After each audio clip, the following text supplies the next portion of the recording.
One of the things that I find amusing that people like to do, although as an aesthetic, I find it kind of annoying, is make use of what I call vestigial decorations. These are things that are imitations of stuff that we used to have that used to be real, but they aren't that anymore and they don't serve that purpose. They just serve the purpose of, I guess, bringing back memories of, I don't know, a bygone era or something like that. I'll give you an example. Consider you drive around places and you have these houses, and I think this is something that maybe was even being done back in the 70s. I don't know. But it's certainly done on certain new houses today if you go into the newer neighborhoods and stuff. And it's not ubiquitous, but it's kind of an option that you might be offered by a builder. They've got these shutters, they call them. What they actually are fake shutters. They'll just say, do you want shutters? And they're pieces of molded plastic that they attach to the house on either side of the window to resemble what used to be a real thing on houses, which are shutters that you could swing shut over the windows. And the idea used to be that houses didn't have things like forced air systems and stuff like that. So there might be times when you still need to allow air exchange within the house and the outside. You want the air to be able to come in. And so you could open your window and then pull the shutters closed. And if it's raining or whatever, the rain would be deflected. The shutter had like a louvered slats that would deflect downward away from the house, away from the room when they were closed.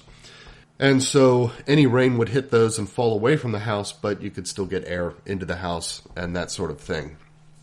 Or in some more extreme cases, if it was storming really hard, I think maybe older glass sometimes used to be more fragile, or that maybe they didn't have proper glass. They might use something else, and so you might have to protect that. And so you might have a shutter for a very violent storm or something. I don't know if that ever was what they used them for, but I think mostly it's so that they could keep the window open and still have air coming into the room, even if it was raining or storming outside. So now they take these plastic molded things and they stick them on either side of a window and they call them shutters. Well, they're not really shutters, and they're, like I said, aesthetically, I think they're kind of dumb anyway. But if you look at them, for example, they a lot of times they're attached to the house so that the slats are angled away from the house downward while the shutters are on the side of the window. Well, if you think about it, they're supposed to be angled downward away from the house when they're when they're closed over the window, so that when they open up, those same slats would be angled downward towards the house while they're laying against the house open. So when you look at shutters on houses today and see those slats angled downward while they're on the side of the house, to the extent that they look like real shutters at all, they look like shutters that have been installed, I don't know, backwards or upside down or something like that. Another thing you commonly see is that they're the wrong size. So the idea is that the shutters are supposed to be so that when you swing them shut, they cover the window exactly. They meet right in the middle, and then you can latch them and cover the window. But these shutters are often way too small to cover the window. Sometimes they'll have like a fairly big window and then these tiny little shutters on either side. Or sometimes if it's a very, very narrow window, the shutters might be too big so that if you did try to close them, they would overlap and not close properly. It's kind of like, I don't know, if somebody's third grader got his crayons out and drew a house with a third grader's sense of proportions, and then he took that drawing to a builder and said, hey, I want you to build me this house, or something like that. Anyway, that's an example. I'll give you another example of vestigial decorations. A lot of times in new construction, again, we're talking about houses, an option that a builder might give you is to have a keystone in the if you're getting like a brick wrap on the front, a brick facade on the front of your house, or a wrap that even goes all the way around, over the garage door, and maybe over major windows as well, they have to put a angle iron brace to hold the bricks, to lay the bricks over. And a lot of times what they'll do is offer to have a keystone, what they call a keystone. It's just usually like a limestone trapezoidal piece of stone that they put in there on that row of bricks, with the narrow end of the trapezoid facing downward, and then the bricks are on either side going out from it. Well, this is a holdover from when keystones were a real thing, because a lot of times doorways were built as arches. And if you know anything about arches, you start with a column of two vertical columns of stones, get up to whatever height, and then you start building with an equal number of these trapezoid-shaped stones, with the narrow trapezoid end facing down towards the center of the doorway, so that as they build, they form a curve towards each other up at the top. And then at the very end, the very center one is a larger trapezoid that sits in, and then that completes the arch.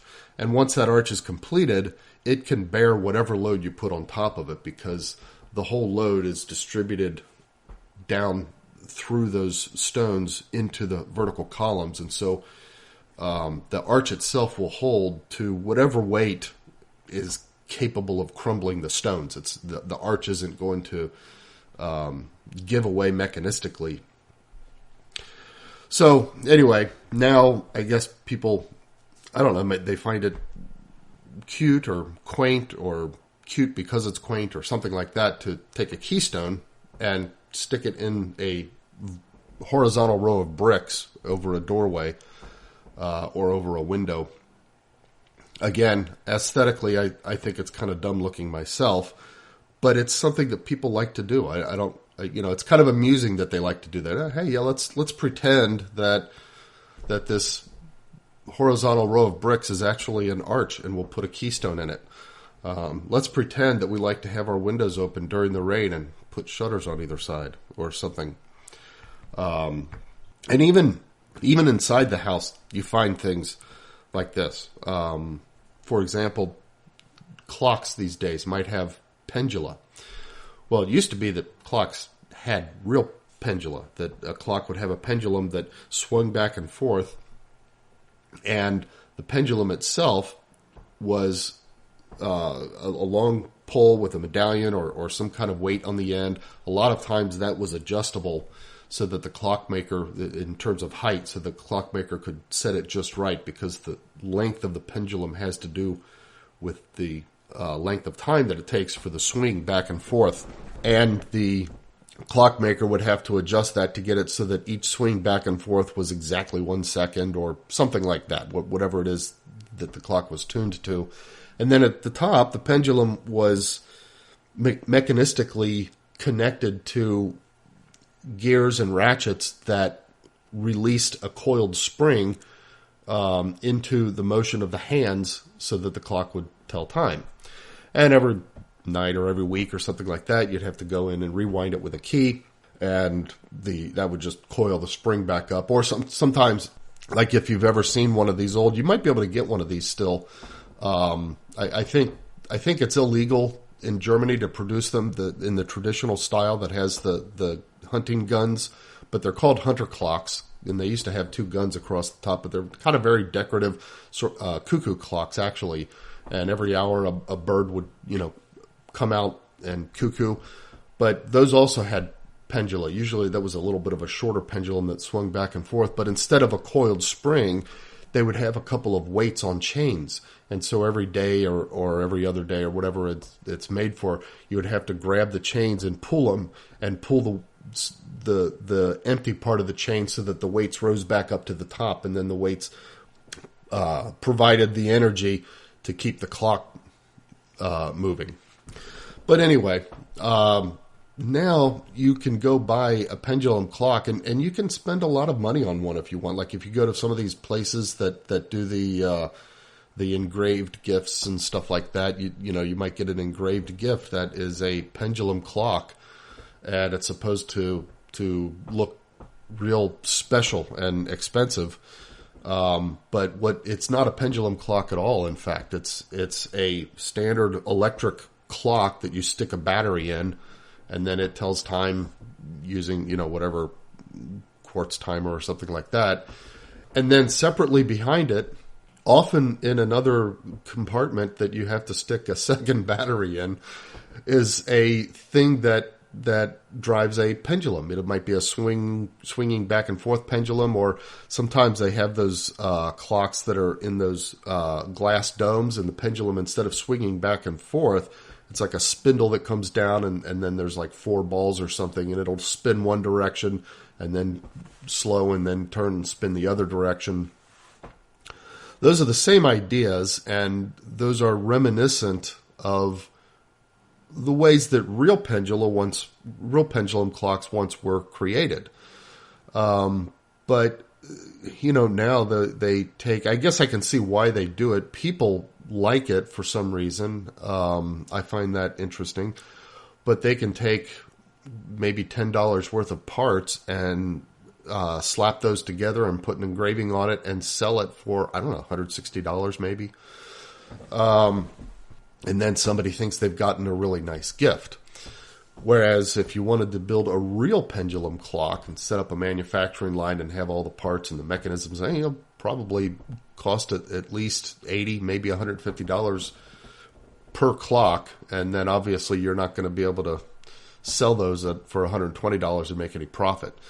So yeah, I'm not saying that we should all go back to real pendulum clocks.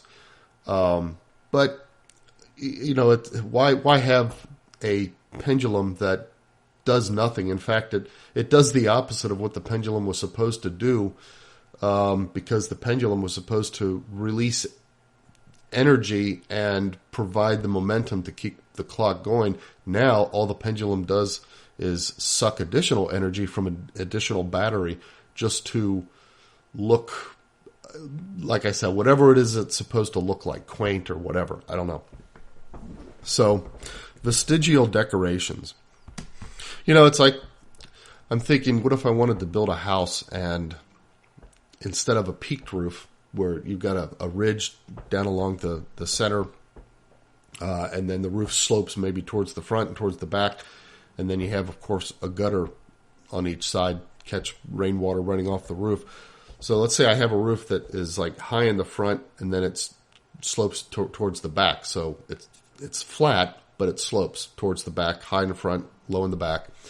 And then I decided, you know what? A horizontal roof line looks like it should have a gutter. So I'm going to put a gutter on the front, even though all the water runs towards the back. That's kind of what that's like. Of course, now that I've said that, builders will probably, start coming up with like a style that looks like that or something. Or maybe I could, take my car and, when you used to get a car, this is pretty old cars, and they used to have a choke control right under the dash panel, and it was a knob usually that you might pull out or and push in. So you might maybe pull it out to choke your car, which means deprive oxygen from the carburetor so that the fuel mixture was more rich, that had more gasoline versus the amount of oxygen. And often you needed that in order to get it to start up. You still see some of that on small engine appliances today, like maybe lawnmowers or weed eaters and stuff like that. You have to prime it up, and then a lot of times, or chainsaws or whatever, you might have to move a switch into a choke position. And usually it automatically unchokes when it's time. Like once you have it started, it's fine to unchoke it, and you pull the throttle trigger, and that unchokes it, and then you can run it. But with cars, you used to have to choke it to get it started, and then once it was started, you would unchoke it some, but you might not unchoke it all the way until the engine warmed up a little bit, and then you could unchoke it all the way and let the carburetor take over its natural mixture. But one could imagine a car, coming out today with a choke lever under the instrument panel just for show. I mean, that's about as much sense to me as these other examples make. You play with it, pull it out, push it in, pretend you're choking it while you drive or something. I don't know. Maybe you could have, I mean, it's hard to find a car these days with a manual transmission anymore, although now they have these what do they call them, like paddle shifters. That's just stupid in my opinion too. But I could imagine where they have a car where you've got the gear shifter. Maybe they put the gear shifter back on the column, but for those who like to pretend that they're driving a manual shift, you could have like a shifter that does nothing over like between the two seats, and then maybe a clutch that's just spring-loaded but doesn't actually do anything. I don't know. I'm just going on about stuff. Anyway, there is a vestige that we have in Western society today that's pretty important, and that's marriage. Marriage has become kind of like all of these other examples of vestigial decorations that I've been talking about. If you look at what marriage actually is, marriage is the commitment of a man and woman to stay together. And it's not even their commitment that makes the marriage. What marriage is a state and a proclamation and a approval in front of and by the couple proclaims in front of, and then society in front of society, and society approves the union and gives that man and woman and their agreement to stay together permission to have sex. And the reason that society presumes to give permission to have sex is, of course, because children come from sex. And society has an interest in making sure that children are cared for. Now, this is, as soon as I say this, the red flags go off even in my own mind, and I'm sure in other people's mind. And people will say, well, wait a minute, though. We need to be real careful not to make it sound like children belong to society at large, and society at large has responsibility for caring for the children. No, that's not it. Of course, the parents have responsibility for caring for the children. It belongs to the parents to care for children in a manner that the parents see fit. But the parents owe it to society at large and to the children to take it upon themselves to give considered thought and energy to what it means to properly raise a child and to care for a child. In other words, for a parent to just neglect a child and say, well, this is how I see fit, that doesn't work. And I'm just trying to point out that marriage is not purely personal. Marriage is not purely religious. Marriage is anthropological. It's societal. It's something that's built into the core of what it has become to be human, whether or not we accept the definition of human as purely biological and evolutionary, or whether we accept it as something more than that, spiritual. This impulse for marriage is built in. It's something that all of us have. Not that all of us seem called to get married, but the idea of what marriage is for is something that's built into the human person. And it's for making sure that children that arise out of the act of sex have a place to be cared for. And it's also built around this recognition that for a child to be properly cared for, he needs a father and a mother. It doesn't mean that every child's going to have an ideal situation. Sometimes the father dies, sometimes the mother dies, sometimes both die. And that's why societies have come up with various systems of, say, orphanages and stuff like that. And some of them have been better than others. Some have been downright cruel. But it doesn't detract from the ideal and from the reality of what marriage is and what marriage is for. But today, Western society sees marriage as something very different than that. For one thing, they seem to separate marriage and sex. Marriage is society's permission for a man and a woman to go have sex together. And today, marriage is often expected to come after the couple have been having sex for some time. In fact, couples are encouraged by many in Western society to shack up together before getting married. Well, if they're going to do that anyway, then why bother to get married?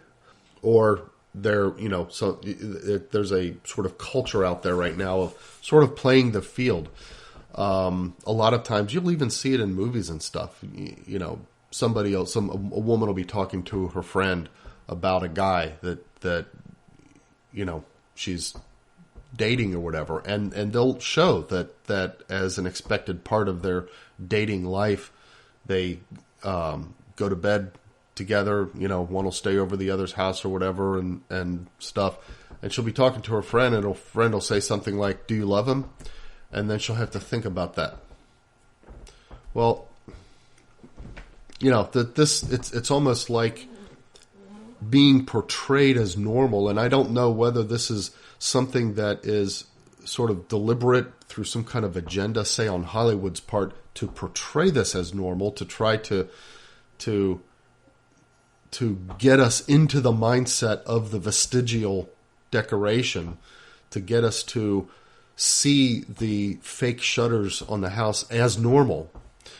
Or if Hollywood themselves are so far gone as well that they don't actually get the irony and the silliness of what they're presenting in these kinds of situations. But, of course, the other thing is that we as a society have divorced the idea of children and sex, too. So now the expectation is that sex is for the purpose of fun, purely. People will say, well, yeah, but it's a connection, or it's, whatever. Bottom line, though, is that people are encouraged to go out and have sex without having children yet. It's okay to have sex as long as you, some people will even say, as long as you know to treat it seriously. Well, what does that mean? If treat it seriously doesn't mean wait until you're married, what does it mean? Does it mean, you have to have a 8 out of 10 level of feelings of infatuation for someone before you have sex with them? What does treat it seriously mean? But the thing is, they say it's okay to have sex as long as you treat it seriously, but you got to keep yourself from having children. So let's get you on some regimen of birth control, or train you to make sure that he knows how to use a condom right, or whatever, all that kind of stuff. But the bottom line is, we as a society have divorced this idea of sex and children. Well, if sex and children are divorced from, in terms of consequences and causation, then that also kind of separates and divorces the idea of marriage from sex, and leaves marriage as sort of this disconnected pendulum that's just there to sort of look pretty. Now, people will say and object, people who kind of don't get it will object, well, wait a minute, there's more involved in marriage than just having children and having sex, because being married also carries with it certain tax implications or inheritance implications and stuff like that. Well, okay, yeah, but those tax implications, first of all, that's a very recent thing, as the individual income tax, at least in the United States, is a very recent thing. When there was no individual income tax, then there were no individual income tax implications for being married or not. And it's only because somehow the government figured out a way around, what was not intended to be a proper mode of taxation in the Constitution, and now we have this individual income tax. Well, then society at least had enough smarts then to say, wait a minute, we need to, if a guy's married we need to give them a little bit of a break. So when he's filing with his wife, let's go ahead and increase the amount of money that we allow him to deduct. He's got a family and that kind of stuff. Well, then that kind of became, but the wife and the man are going to be working together. They'll both be working. They'll double the income and everything. If it's kind of a, in all honesty, if we're going to say as a society that women should be out in the workplace along with men, and therefore the expectation is that there's both incomes coming into any single household, then the marriage privilege within the tax system doesn't actually make sense. It should be something that applies only, for example, if one of them is not working, then the other would get, say, a non-working spouse privilege or something like that. That's the way it should be if we're going to say that both the man and the woman in a marriage ought to be out working. Now, I don't believe that it should be that way anyway. I don't think that should be the expectation. I think there should be a marriage privilege in the tax system. Well, not really. I don't think the individual income tax should exist at all. But to the extent that we're going to say, yes, we're going to do this, yeah, we should privilege marriage, but we should privilege marriage for the purpose of allowing a wife to stay home and not go out into the workplace. And that's what it was there to begin, therefore to begin with. So you see, the claim that there's this constitutes a aspect of marriage that goes beyond children and sex and that kind of stuff, and therefore I'm wrong in asserting that marriage has lost its meaning. Well, again, you're just pointing at a vestige, something that was put there for a purpose that it's no longer serving. And, as for tax inheritance and so on and so forth, again, that's the same thing, that the two became one when they got married. So, of course, naturally, if one of them dies, the other one retains ownership of everything that the first one had. That's just an expression within inheritance law of that Christian and Jewish concept of marriage, of the two becoming one. And I think it goes beyond Christian and Jewish. I think in most cultures, they have a thing that is, however ceremonial or however, whatever mode or form it takes, it still involves this idea that, everything that is one is still the others as well. There may be certain business interest ideas that may have to be segregated out of that. For example, if a man holds a partnership in a company and that partnership carries certain, voting or decision-making rights or something like that. Obviously, it kind of doesn't work to make it so that those automatically pass to the wife if he dies or something. And a lot of times the companies in that case, for that reason, will have hold insurance policies on each other to say, sort of buy that power out from the wife, make sure that she's appropriately compensated for what was truly her husband's and that she should duly benefit from if he were to pass away. But like I said, all of these, even more so, point to the fact that marriage has become a vestige in today's society. These are the things that we're supposed to take the pendulum and connect it to the mechanisms. And because marriage has been sort of separated from what it was really about, which is raising families, these all now amount to a disconnected pendulum swinging on its own. There's no more connection to what it was originally for, and then the raising of the families happens on its own separately through whatever mechanisms. I mean, sometimes we've got a mother deciding on her own that she wants to become pregnant and have a child even though she has no intention of getting married.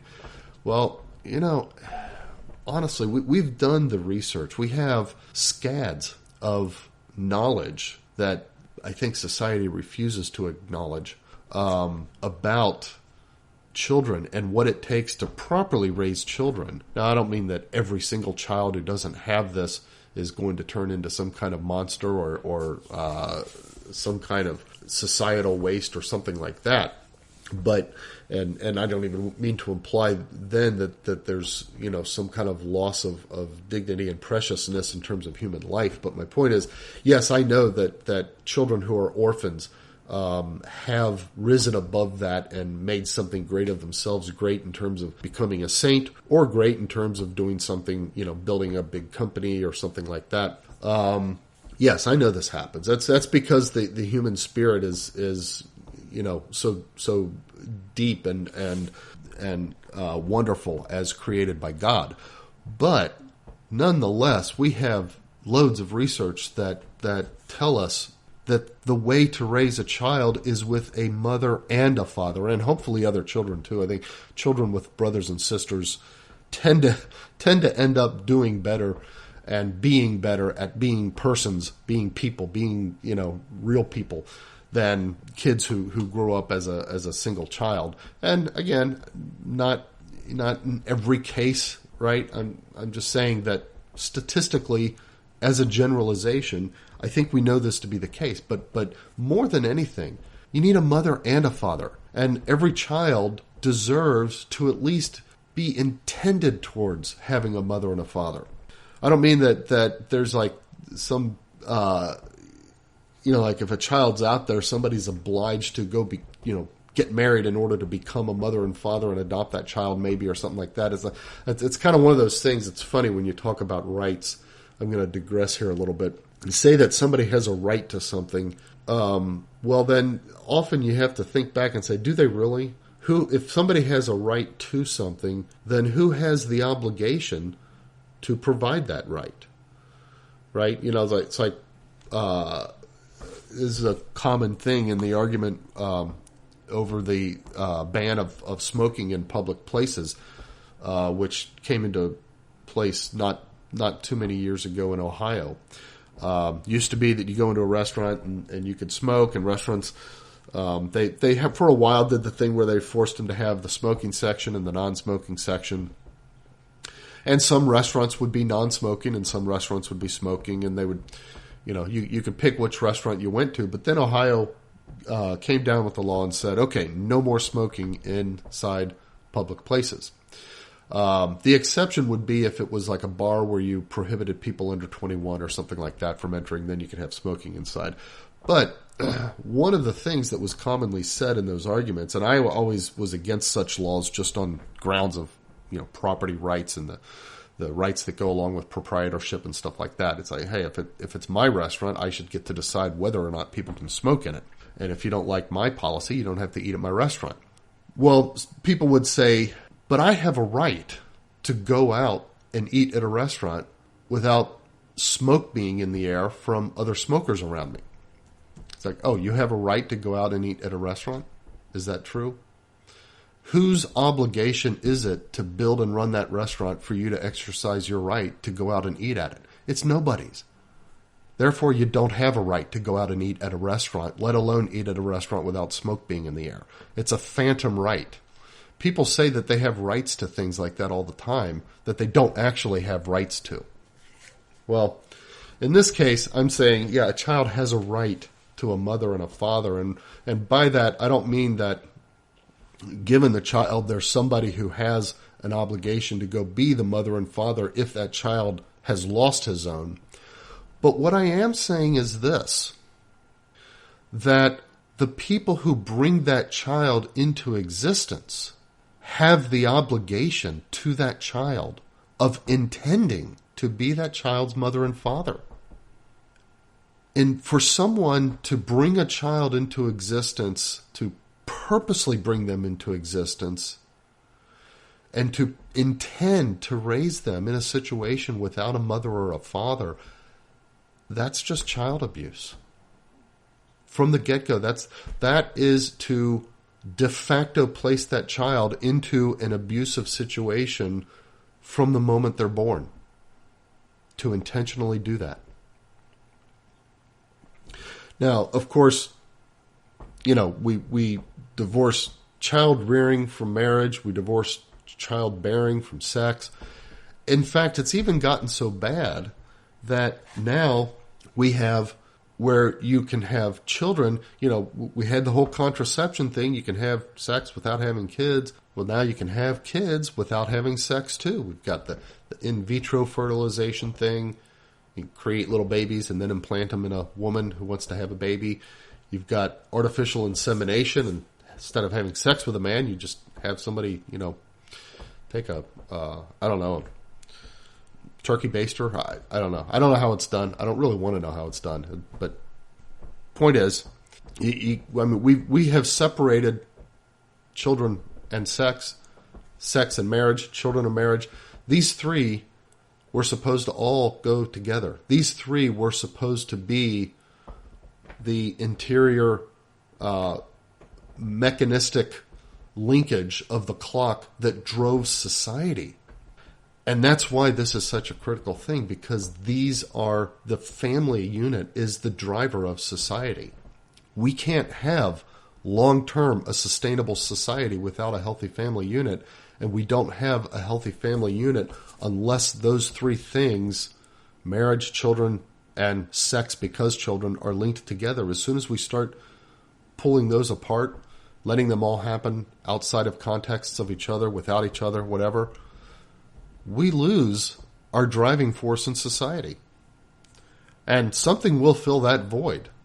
It's not like society's going to, necessarily just immediately devolve into barbarism because marriage is divorced from the idea of having children. No, what happens is something fills that void now because it doesn't work to raise a child without both a mother and a father.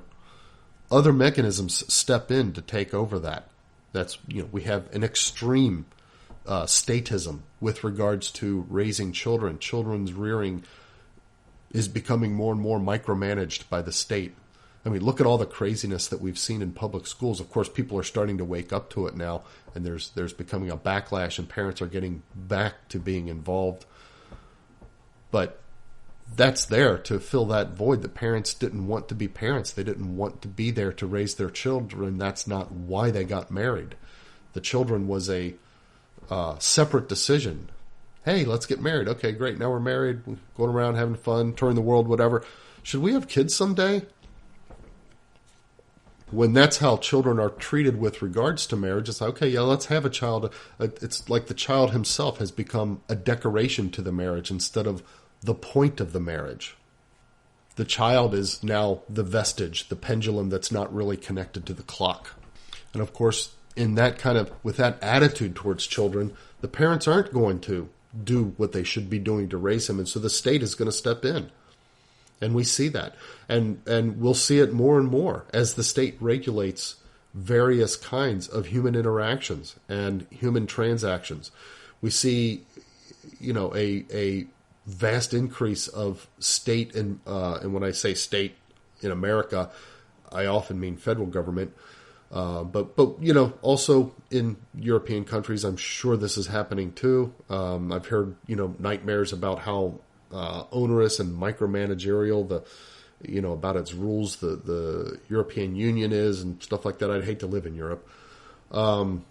In every kind of human transaction and human interaction, we have this state involvement, the state micromanagement, this set of rules of, you can do this, you can't do that, you can let women use men's bathrooms, you have to let women use men's bathrooms, whatever. The state is micromanaging these things. The fact that there's even a law about it at a state level for something like that, like bathroom use, okay. Let the county worry about that.